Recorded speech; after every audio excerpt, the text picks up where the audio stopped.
سلام من الله عليكم. بسم الله والصلاة والسلام على الصادق الأمين سيدي رسول الله. دعونا نتعرف على موعد مباراة ريال مدريد الإسباني وميلان الودية التحضيرية لموسم 2024-2025 والقنوات الناقلة والمعلق. ولكن قبل أن نبدأ لا تنسوا الاشتراك بالقناة ودعمنا بلايك ليصلكم كل جديد إن شاء الله. إلى التفاصيل.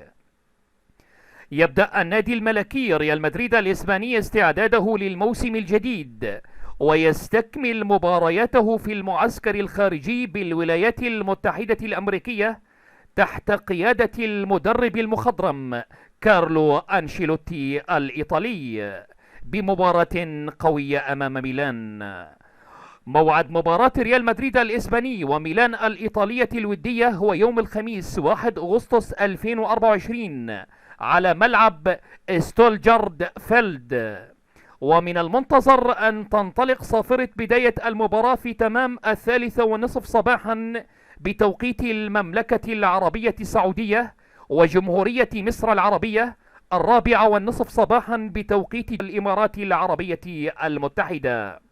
القنوات الناقلة لمباراة ريال مدريد الإسباني وميلان الإيطالي: حصلت قناة الكويت الرياضية على حق إذاعة مباراة ريال مدريد الإسباني وميلان الإيطالية الودية التحضيرية لموسم 2024-2025. يمكنكم متابعة المباراة عبر شاشتها بتعليق صوتي للرائع خليل البلوشي. والآن دعونا نتعرف على تشكيلة ريال مدريد الإسباني أمام ميلان الإيطالي.